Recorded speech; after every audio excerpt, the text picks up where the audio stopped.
Em Comunhão, é o nosso programa de cada semana, é o nosso encontro, é a alegria de estarmos juntos para refletirmos sempre sobre algum ponto, algum tema que certamente interessa a você. Aqui a partir da TV Aparecida, nós com nossos convidados podemos sempre trocando umas ideias, partilhar com você aquilo que faz parte da nossa fé, da nossa esperança, faz parte da nossa fraternidade. Seja bem-vindo você que está na sua casa, você que está na sua comunidade. E o Em Comunhão desta semana se volta para o nosso querido Frei Galvão, que nós tratamos assim de forma tão próxima, Santo Antônio de Santana Galvão, não é mesmo? E a festa dele está pertinho aí, dia 25 vai estourar uma festa imensa lá no santuário de Frei Galvão. E é claro, nós vamos conversar um pouquinho então sobre ele, e é por isso que a gente tem aqui hoje presente conosco o Frei Diego Atalino de Melo, que é o reitor do Santuário Frei Galvão. Seja bem-vindo, Frei. Muito obrigado, Padre Ulisses, paz e bem, alegria muito grande estar aqui com vocês novamente. Que bom, viu? E também tem o Frei Leandro Costa, que ele faz parte da comunicação do Santuário Frei Galvão.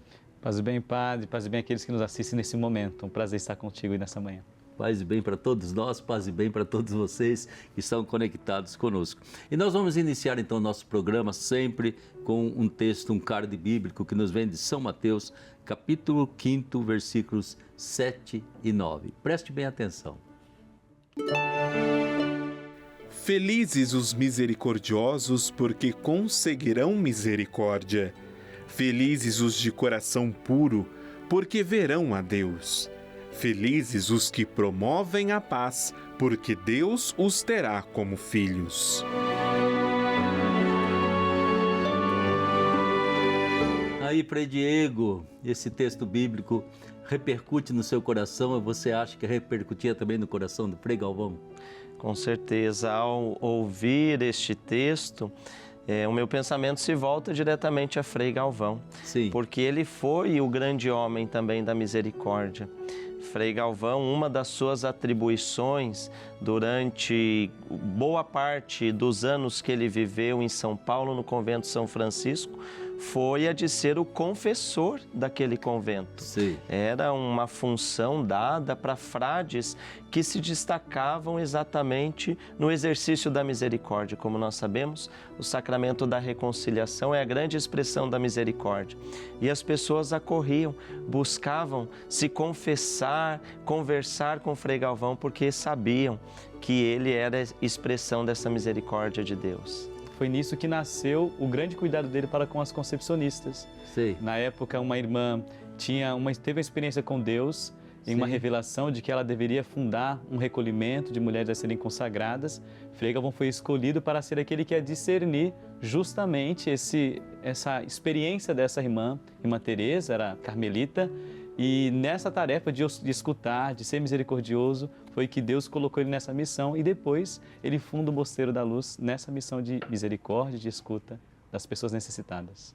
Eu creio que é muito importante a gente perceber logo de imediato como o Evangelho se refletiu fortemente na vida de Frei Galvão, né? Porque senão a gente vai se lembrar dele por causa das pílulas, ou vai se lembrar dele por causa das construções, né? E por detrás de tudo isso havia um homem de uma espiritualidade profunda, e nessa espiritualidade havia essa dimensão essencial do Evangelho, a misericórdia, né? E às vezes pode dizer, mas havia tanto padre que confessava, mas muitas vezes alguns padres tinham uma atitude mais de juízes do que de instrumentos da misericórdia.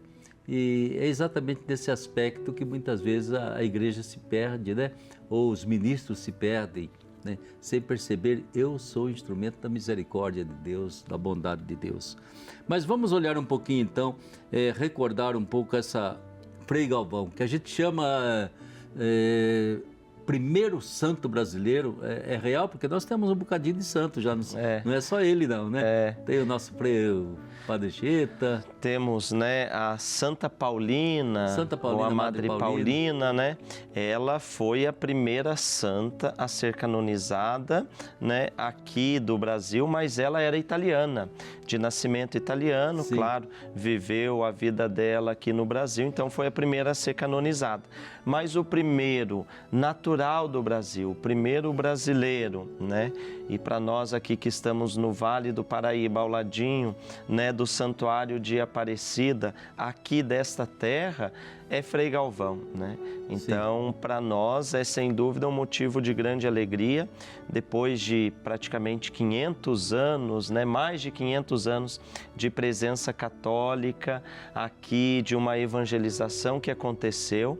Então, em 2007, nós temos o primeiro santo brasileiro, filho da nossa terra, é sem dúvida motivo de, eu diria, de um orgulho, padre, mas ao mesmo tempo de uma grande responsabilidade, não é?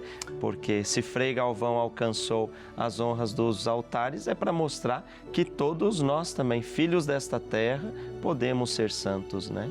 Certamente, né, E o Vale do Paraíba consegue acolher, e os romeiros agora já fazem a sua viagem, é Aparecida, é Frei Galvão, começa a diversificar. Você poderia, em rápidas pinceladas, lembrar para a gente o quando da vida desse homem chamado Frei Galvão, do seu nascimento, do mundo em que ele viveu um pouquinho, se tornou frade?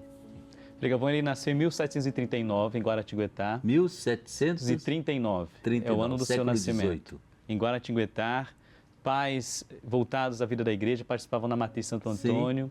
Frei Galvão tem uma primeira experiência com 13 anos nos jesuítas, foi para estudar, retorna a Guaratinguetá, com 20 anos de vida, ele inicia a sua história vocacional com os franciscanos, vai a Taubaté ser acolhido nesse convento Santa Clara, depois é encaminhado ao Rio de Janeiro, onde ele recebe a formação, faz os votos religiosos, é ordenado no Rio de Janeiro, convento Santo Antônio. Depois da ordenação, ele é mandado a São Paulo, onde ele vive durante 60 anos, o seu ministério presbiteral, e morre em 1822. Destacaria 822 é o seu falecimento.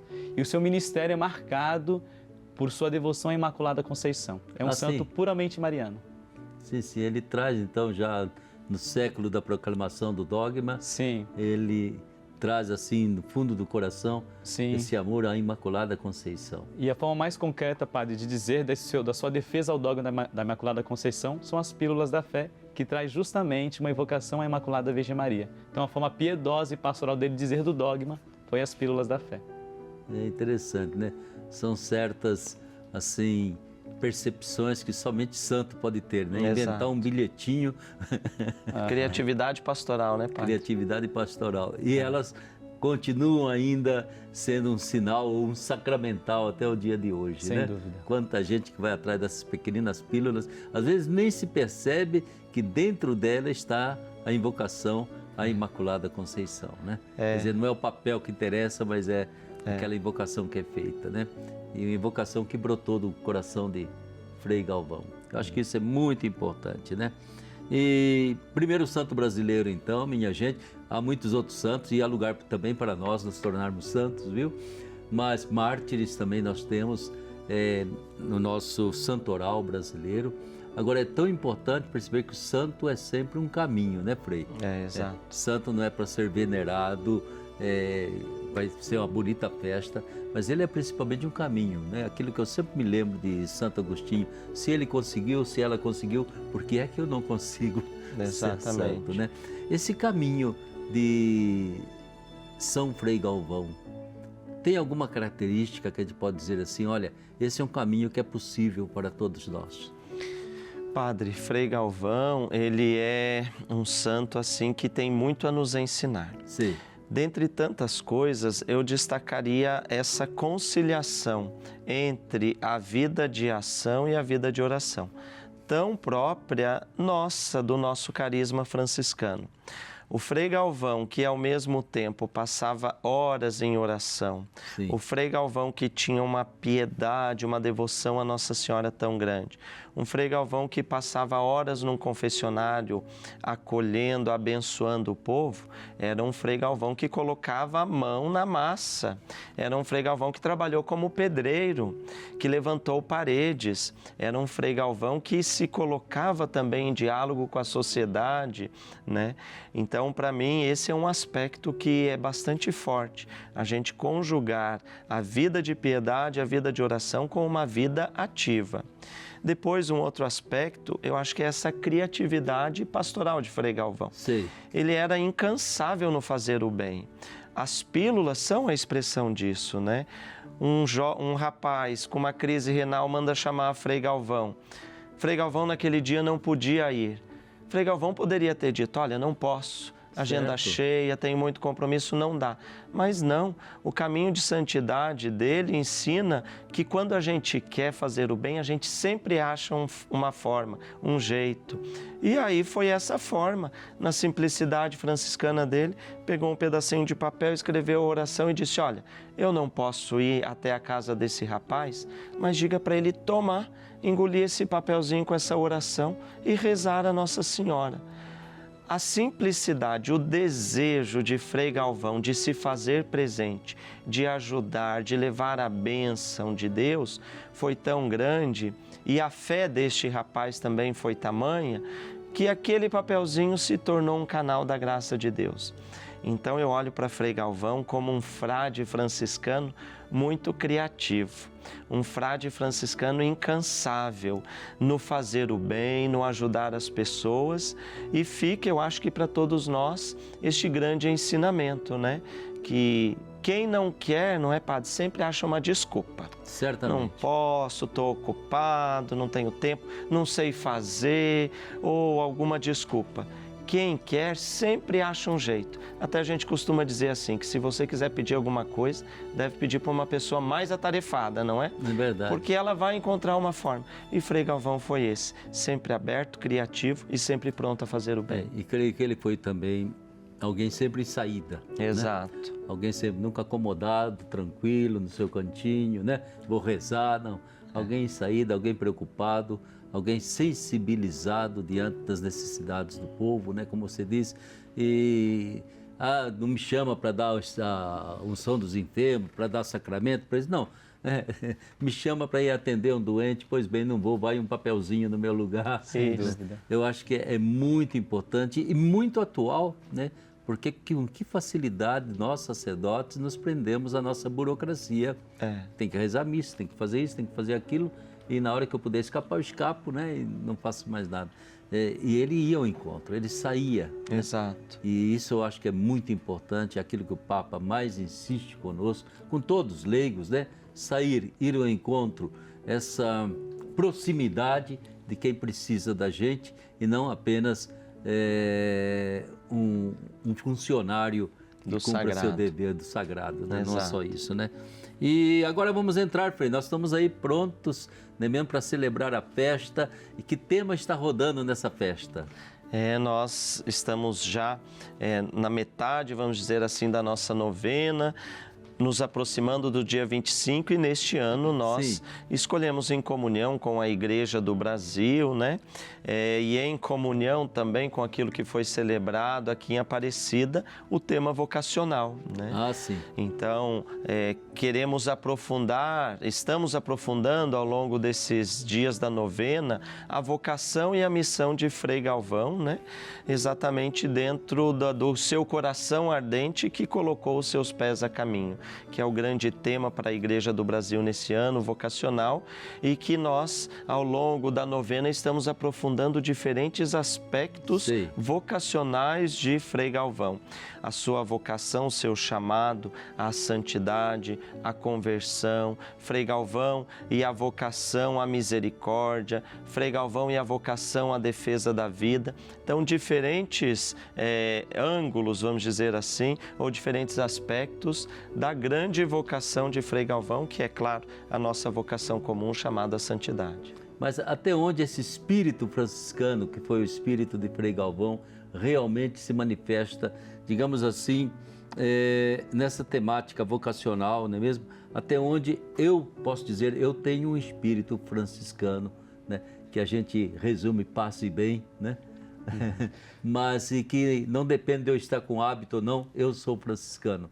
Eu até onde põe-se o hábito, mas não se vive esse espírito franciscano. Nós estamos num período de jubileus do carisma franciscano. Sim. 800 anos também da regra de São Francisco de Assis. Interessante que o senhor fala de um hábito que as pessoas fazem questão de ter e se identificar. Olha só que interessante, Francisco de Assis, lá na Itália, quando ele começa a viver a regra do Evangelho de uma forma muito genuína, ele pediu que os frades passassem a usar o hábito como um sinal de penitência. Não existe nenhum status em ter o hábito. Ele dizia, Francisco de Assis, né, fundador da ordem que Frei Galvão pertenceu: aqueles que olharem em você esse hábito, percebam que você é um homem que está em conversão, um homem que está, nós éramos conhecidos como a ordem da penitência. E Frei Galvão certamente, quando colocou sobre si o burel de São Francisco, ele viveu a sua vida marcada por essa penitência. Então, que haja pessoas jovens, moças, rapazes, que queiram vestir o hábito de São Francisco, mas que queiram viver a penitência, a conversão. Não só um status, um destaque, né, mas que ele traga em seu corpo essa veste como veste da penitência. E tenho certeza absoluta, pelo que a gente sabe de Frei Galvão, de quanto ele era um homem da penitência.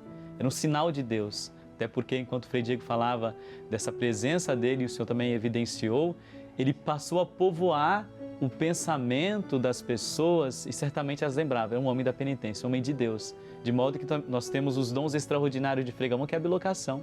Os moribundos, as pessoas sedentas de Deus, aflitas, invocavam Frei Galvão porque era um sinal de Deus. Então a gente não vai lembrar de pessoas ruins na aflição, vai precisar de pessoas boas para nos consolar. E ele era esse sinal de Deus pela penitência, pelo hábito franciscano. Ou seja, há uma interioridade para quem veste. Deve haver. Deve haver uma interioridade, né? Que é uma conversão constante, né? Mas eu vejo também no franciscano que entra aquilo, Santo Afonso tem uma palavra muito bonita, destaco, né? O destaco é exatamente um desapego total de um estilo de vida que eu levava para me dedicar e me entregar totalmente a uma outra missão, uma outra vida, né? Isso é importante. O exemplo de Frei Galvão certamente traz, então, a validade de corresponder a uma vocação. Creio que vocês também, hoje nós não temos mais aquele fluxo de vocações que antigamente havia, né? E vocês acreditaram, eu acredito, né, nesse chamado de Deus, até onde hoje a gente pode, apresentando a figura de Galvão, dizer vale a pena ser franciscano ou vale a pena se consagrar a Deus, né? Mas não vale a pena pelo visual, pelo marketing, né? Mas vale a pena por algo mais profundo. Você citou aí essa busca de conversão da vida da gente, que eu acho muito importante, mas que outros aspectos de Frei Galvão poderiam ser chamativos como assim sinais vocacionais. Padre, eu diria assim que a grande motivação vocacional deve ser sempre o desejo de entregar a vida por uma grande causa, né? Seja qual for a vocação, ela é sempre voltada para um grande projeto, um grande ideal. Abraçar uma vocação religiosa ou sacerdotal não é um caminho para medíocres, tem que ser um caminho para alguém que tem alma nobre, um desejo grande no coração. E o caminho especificamente franciscano, e o caminho que Frei Galvão nos mostra como um bom franciscano, é esse caminho de proximidade com os mais pobres, né? É o caminho da fraternidade, que é o nosso diferencial franciscano. Às vezes as pessoas pensam, né? Os franciscanos são os da pobreza. São da pobreza, mas o grande diferencial da vida franciscana é o dom da fraternidade. Como diz São Francisco de Assis, perceber que o Senhor nos deu irmãos. E é bonito porque Frei Galvão teve uma vida marcada pela fraternidade.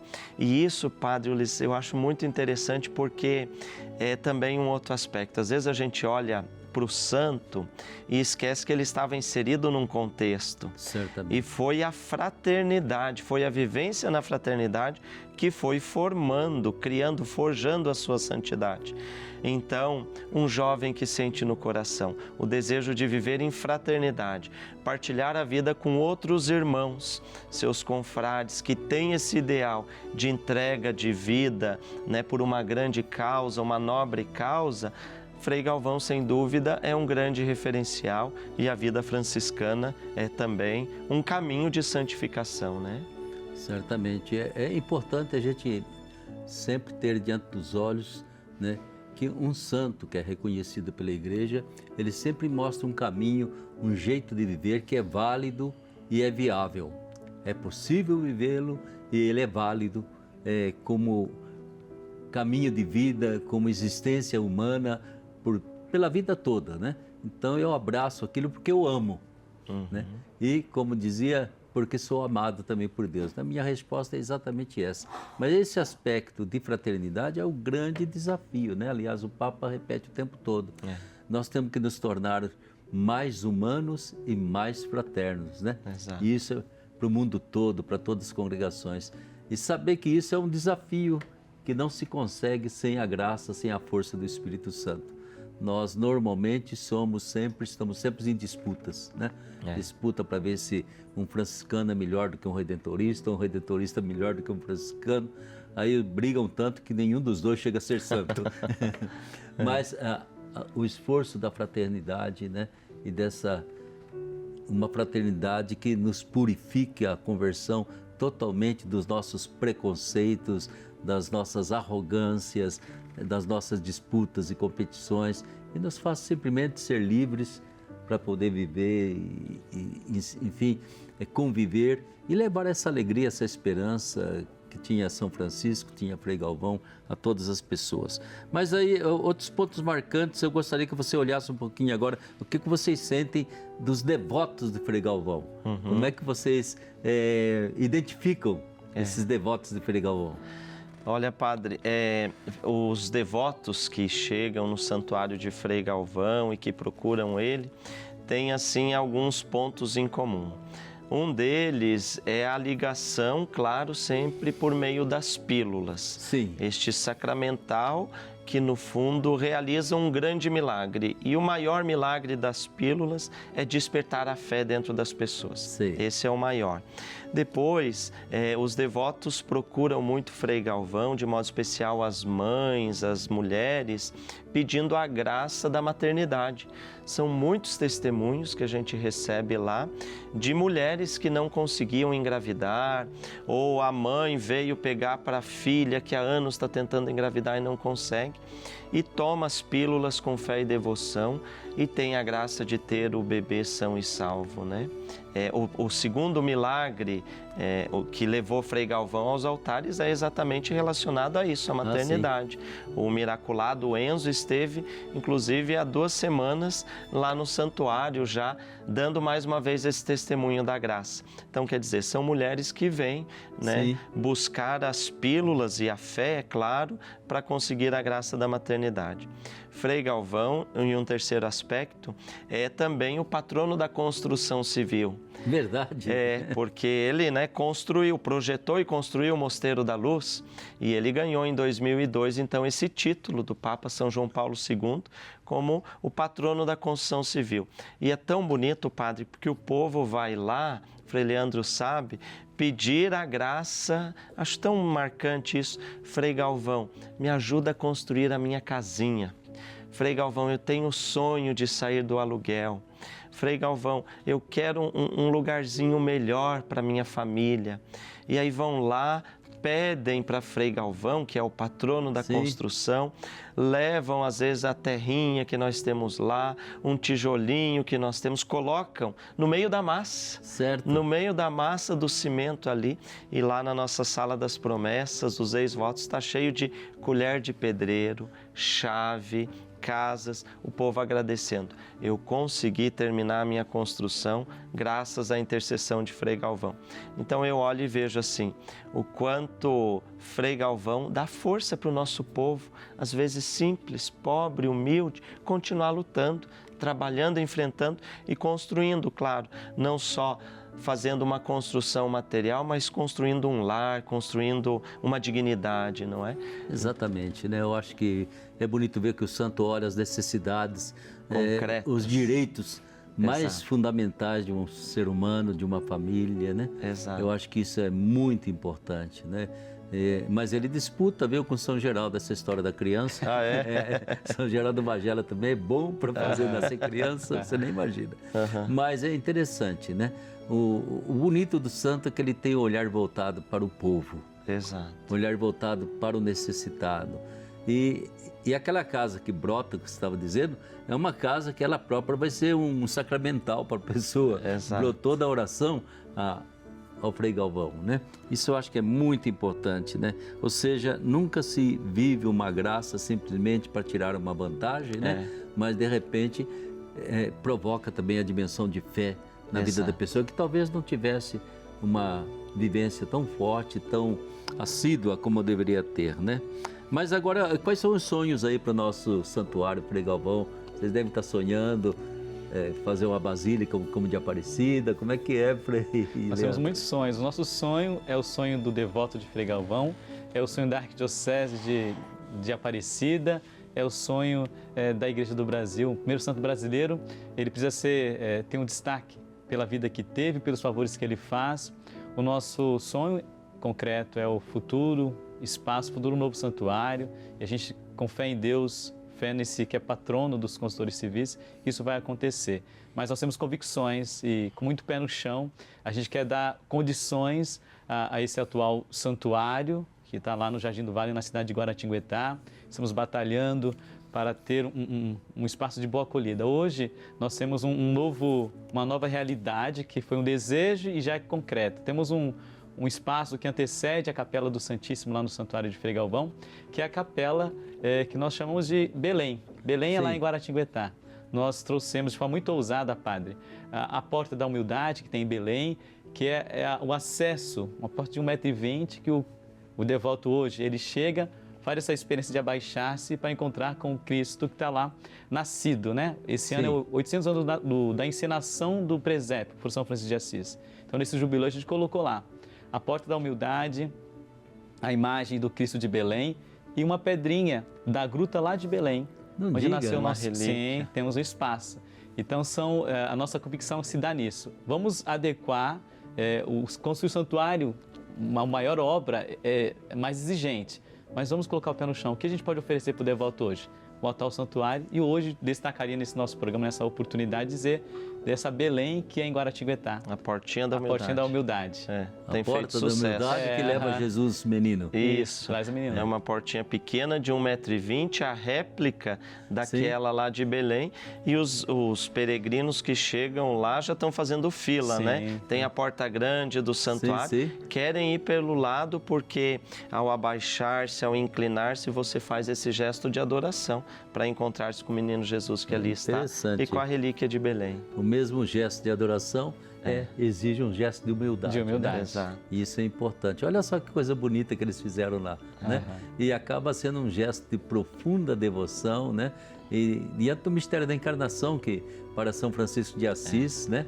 Foi algo que tocou na alma dele. Eu acho que ele vivenciou aquilo que talvez da igreja estava sendo esquecida, a encarnação como um gesto de humilhação de Deus que veio até nós feito criança.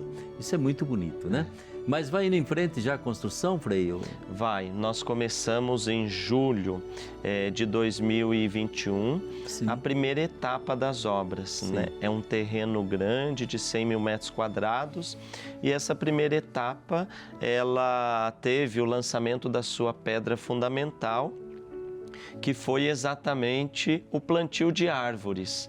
porque para nós o grande e maior santuário que existe é a casa comum, é o Sim. planeta Terra. E lá nesse terreno existia uma área que precisava de um reflorestamento, então nós começamos plantando as árvores, já estão crescendo e, claro, fizemos toda a parte de drenagem, Sim, sim. terraplanagem, construímos uma alameda e levamos a grande imagem de Frei Galvão, abençoada pelo Papa Francisco, já está no novo terreno. É um local de visitação já Sei. dos devotos. Essa é a primeira etapa, está concluída. Agora estamos melhorando o atual santuário, como o Frei Leandro disse, criamos ali a Capelinha da Natividade, a Portinha da Humildade. Neste próximo ano vamos fazer uma boa reforma na igreja com a ajuda Sei. do povo e vamos, ao mesmo tempo, sonhando com o novo santuário, mas cuidando da nossa casa, Claro. que é onde a gente trabalha, onde a gente acolhe o povo, né? Mas eu acho assim, Padre Ulisses, o bonito nem é tanto lá, mas é o processo. Né? Sim. Essa caminhada, a meta onde nós vamos chegar, a gente está colocando um tijolinho, como vocês aqui. Quantos padres, né? Quantas décadas se passaram. E a gente sonha, claro, com tudo concluído, mas esse processo já é a realização do sonho. Exatamente, Né? né? O processo é que envolve a gente e esse envolvimento é que faz Deus entrar no trabalho que a gente faz, né? Mas estamos terminando o programa. Eu queria, junto com vocês, fazer uma oração que está aqui para o Frei Galvão. Eu acho que vocês conhecem a oração. Sim, vamos Vamos rezar. rezá-la juntos, que diz assim, olha: Santíssima Trindade, Pai, Filho e Espírito Santo, eu vos adoro, louvo e vos dou graças pelos benefícios que me fizeste, por tudo que fez e sofreu Santo Antônio de Santana Galvão, e aumenteis em mim a fé, a esperança e a caridade. Vos digneis receber a conceder graça que ardentemente almejo. Prometo-vos Conhecer sempre mais o Evangelho que Santo Antônio de Santana Galvão viveu, cultivar a vida eucarística e a devoção à Imaculada Virgem Maria. Santo Antônio de Santana Galvão, rogai por nós. Na minha aflição, Dai-me consolação, meu Santo Frei Galvão. Amém. Muito obrigado, querido Frei. Muito obrigado também, Frei Leandro. Que Nosso Senhor Diego possa abençoar tudo aquilo que a gente vai fazendo. Amém. E para você que nos acompanhou também, fique com a bênção da Mãe Aparecida. Até a semana que vem, se Deus quiser.